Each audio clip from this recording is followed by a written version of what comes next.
My fiancée announced, "The wedding is off unless you double the budget."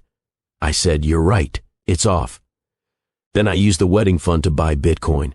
When it tripled 6 months later, her mother called begging me to reconsider. I, 29 male, was supposed to marry Brooke, 27, this past June. We'd been together for 4 years, engaged for 1. Everything seemed perfect until she discovered Pinterest and wedding influencers. Our original budget was $25K. I'd saved $15 over 3 years, and my parents contributed $10 as their wedding gift. Pretty reasonable for a nice venue, good food, and about 100 guests. That was the plan we agreed on when I proposed. Then February happened. Brooke came home from her friend Carly's wedding with a whole new attitude. Suddenly, our intimate garden wedding was embarrassing and basically poverty. "Derek, we need to talk about the wedding." I was assembling IKEA furniture, already frustrated. "What about it?" Carly's wedding cost $70 and it was perfect. The flowers alone were $8K. Our entire flower budget is $1,500. People will compare. People who? Everyone. My sorority sisters, my CO workers, your family. My family doesn't care about flower arrangements. She rolled her eyes. "That's because they don't understand class. Look, I've been thinking we need to double the budget minimum." I literally dropped the Allen wrench. Double to 50K? Where's that money coming from? You could take out a loan or ask your brother. He just bought that huge house. My brother bought that house after working 80-hour weeks for 5 years. But sure, let me ask him to fund your princess fantasy. "Brooke, we agreed on $25. That's already a lot." "It's really not. Do you know what the average wedding costs now?" $35. Average. We're below average. Is that what you think I'm worth? Below average. I saw where this was going. The budget stays at $25K. She stood up, hands on hips. "Then the wedding is off until you can afford to give me what I deserve." I looked at her for a long moment. "Really?" Looked at her. This wasn't about flowers or venues. This was about competing with her friends, about Instagram posts, about showing off. "You're right. I said the wedding is off." Her face went through like 5 different expressions. "Wait, what?" "You said it's off unless I double the budget." "I'm not doubling the budget, so it's off." "Derek, don't be dramatic. I didn't mean you literally just said it's off. I'm agreeing with you." She started crying, but not sad tears. Angry tears. "You're really going to throw away 4 years over money? Apparently you are." She stormed out, went straight to her mom, Gloria's house.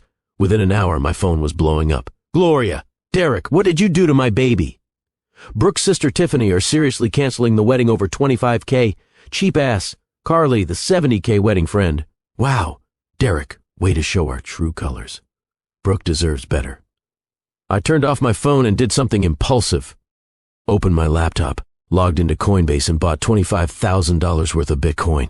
All of it. The entire wedding fund. Why? Honestly, pure spite. But also I figured if I was going to be single, might as well take a risk. Bitcoin was at around $28 per coin at the time. Everyone said it was stupid. My buddy Jake called me insane. Brooke came back 3 days later with Gloria. "Derek, we need to discuss this like adults," Gloria said, sitting on my couch uninvited. "Nothing to discuss." "Brooke ended our engagement. I accepted." "She didn't end anything," Gloria snapped.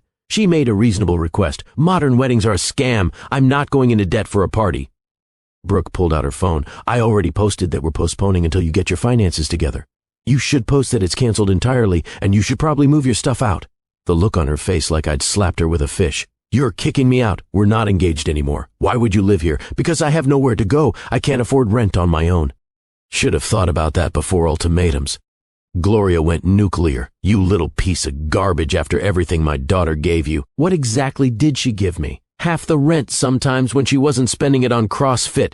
They left, but not before Brooke grabbed some things, and Gloria threatened to sue me for emotional damages. Good luck with that. Update 1. So, the coin hit $35K. My $25 was now worth about $31. Not life-changing, but satisfying. I hadn't told anyone except Jake. Meanwhile, Brooke had launched a full social media campaign, posted old photos of us with captions like, "Sometimes love isn't enough when someone values money over your happiness, and know your worth, ladies." Her friends ate it up. Comments about how I was financially abusive and manipulative. One particularly creative person said I probably had small dick energy. Then Brooke started dating Todd, some CrossFit coach who looked like he ate testosterone for breakfast.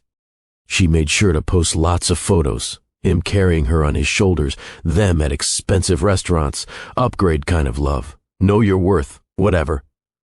I was focused on work and watching my Bitcoin. Then I got an interesting call from our former venue. "Mr. Derek, this is Patricia from Rosewood Gardens. I'm calling about your deposit. All right, can you process the refund? Actually, there's an issue. A Miss Brooke called saying she's still planning the wedding and wants to change the date, but she needs access to the deposit. We're not together anymore. Please process the refund to my card. I'll need that in writing. Also, she was quite aggressive with our staff. We've actually banned her from the property." Apparently, Brooke had shown up demanding they transfer everything to a new date with Todd as the groom.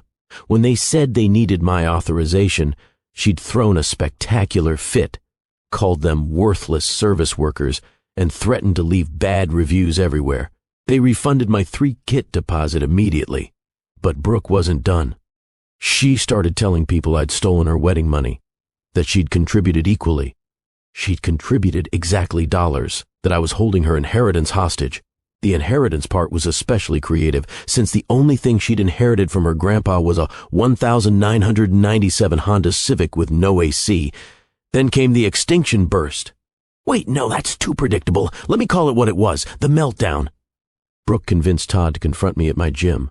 Not my regular gym. I'd switched after we broke up, but somehow she found out where. I was mid-bench press when this roided-out dude appeared. "You Derek? Kinda busy here, man.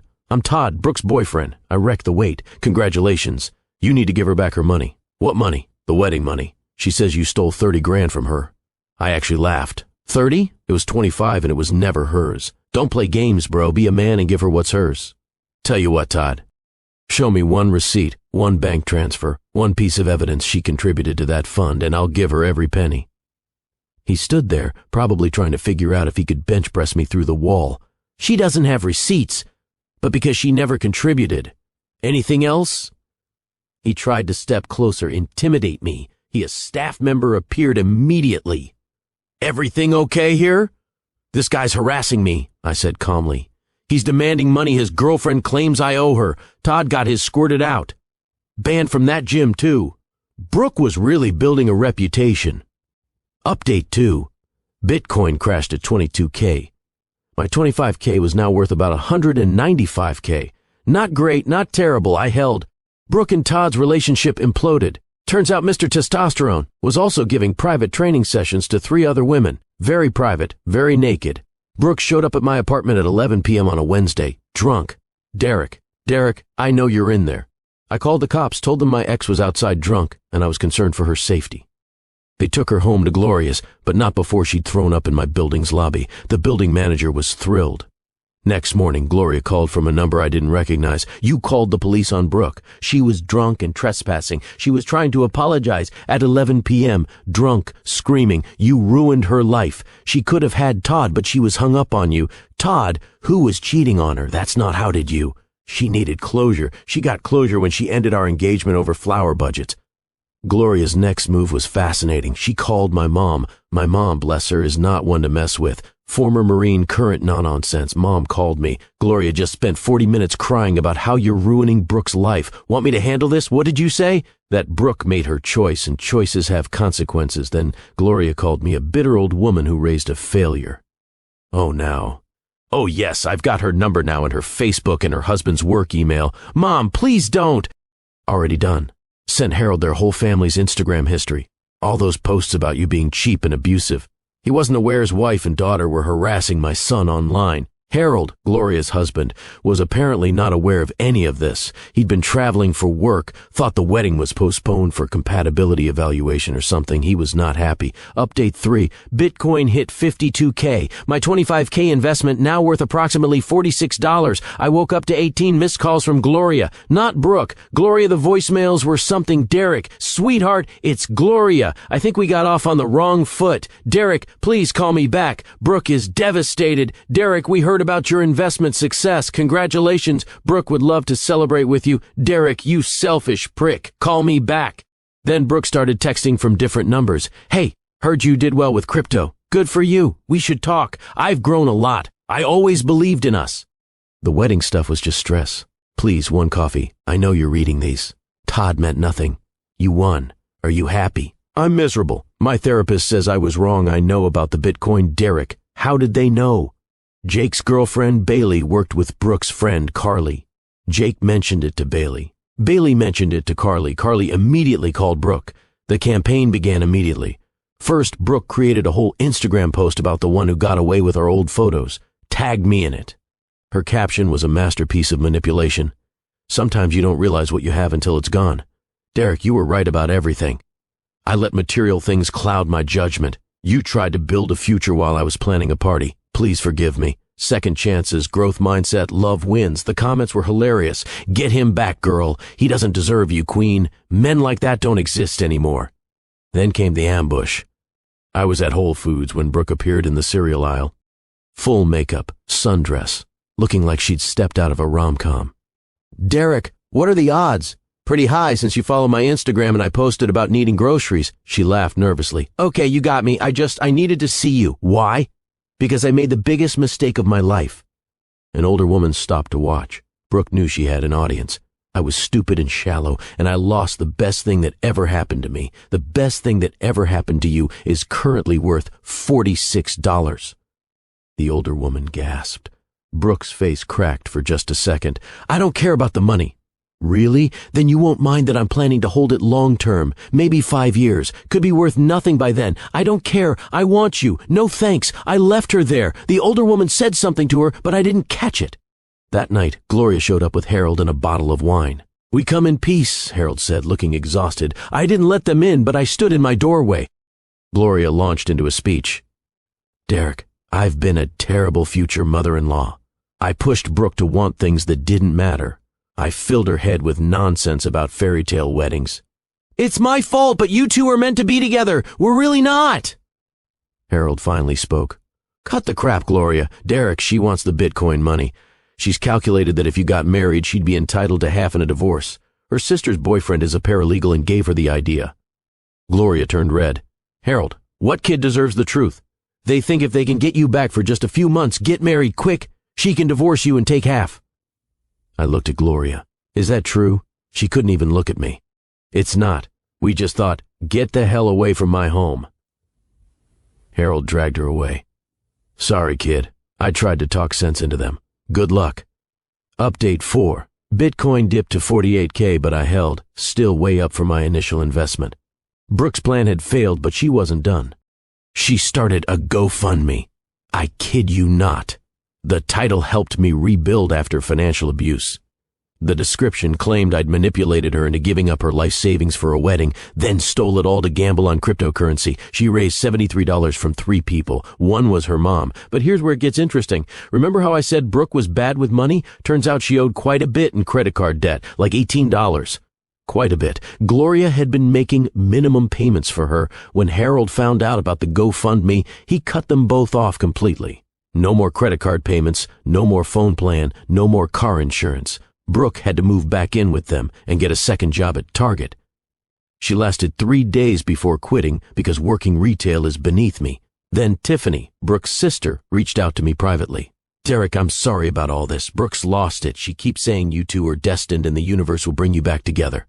That's concerning. It gets worse. She's been driving by your place. She knows your schedule. She's convinced you're dating someone because you posted a photo at a restaurant and there were 2 plates. The photo was me and Jake celebrating a work promotion. But okay, thanks for the heads up. There's more. She applied for a loan to invest in crypto because if Derek can do it, it must be easy. She got denied and blamed you for gatekeeping financial information. I installed a security camera the next day. Good thing, too. Caught Brooke trying to stick something under my door at 3 a.m. It was a 10-page letter about our cosmic connection and how she'd consulted a psychic who said we were twin flames. The psychic cost $300 money she borrowed from Qley. Speaking of Qley, she called me from Brooke's phone.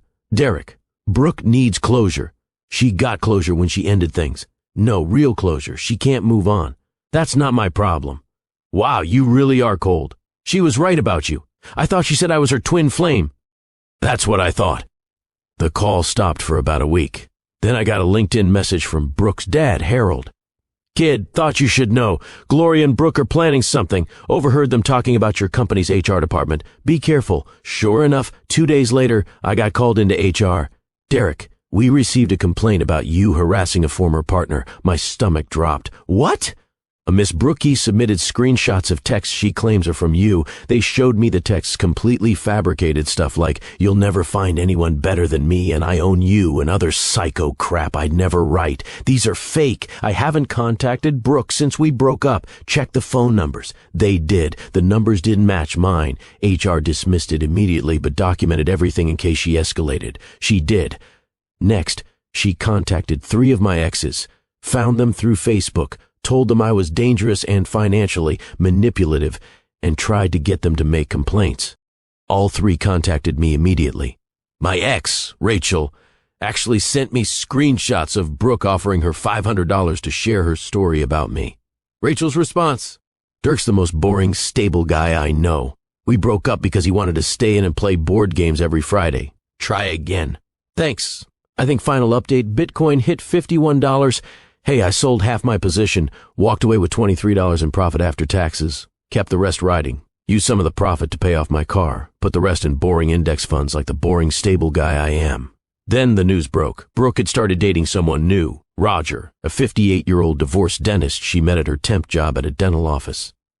But here's the kicker. She told him she was 23 and that she was a social media consultant taking a break from her exhausting career and that she'd never been engaged before. Roger was smitten, started talking about marriage after 3 weeks. Brooke was posting about her mature king and how age is just a number when souls connect. Gloria was thrilled, posted constantly about how Brooke had found a real provider and someone who knows her worth. Then Roger's adult daughter found Brooke's old Instagram posts, all of them, the ones about me, the wedding planning, the whole timeline of crazy. She hired a private investigator, found out about the debt, the failed manipulation attempts, even the fake HR complaint. Roger dumped Brooke at Olive Garden during the unlimited breadsticks.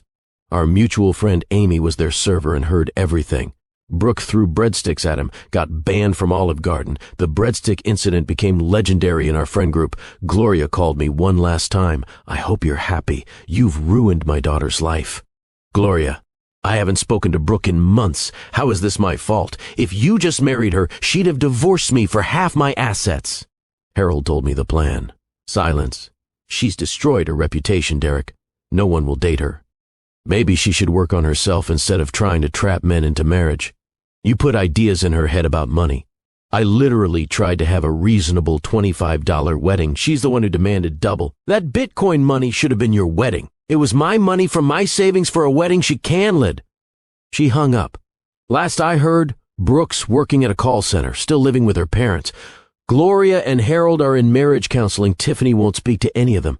The CrossFit gym banned her for harassing Todd's new girlfriend.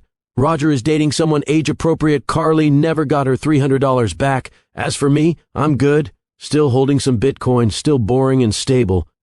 Started dating Amber, a software engineer who thinks expensive weddings are stupid and wants to elope in Vegas. Ironically, my mom sent Gloria a Christmas card with a photo of me looking happy. Petty? Yes. Do I care? No. To everyone saying I should have just given Brooke another chance. Why? She showed me who she really was. When someone tells you they value Instagram photos over your financial future, believe them. To those saying I'm the villain, I kept my own money and refused to be manipulated. If that makes me evil, I'll wear the badge proudly. And to Brooke, since I know you're still stalking my socials, Bitcoin's at 60K now. My remaining position is doing great. How's Roger? Oh, wait. Edit, stop asking for Brooke's Instagram. Let's not go there. Edit 2, to the person who found the Olive Garden incident on TikTok and sent it to me. You're a legend. Roger really did duck when the breadsticks started flying. Edit 3, Harold reached out to apologize for everything. We actually grab beers sometimes now. He's a good dude stuck in a bad situation. He's secretly proud I didn't cave to their demands.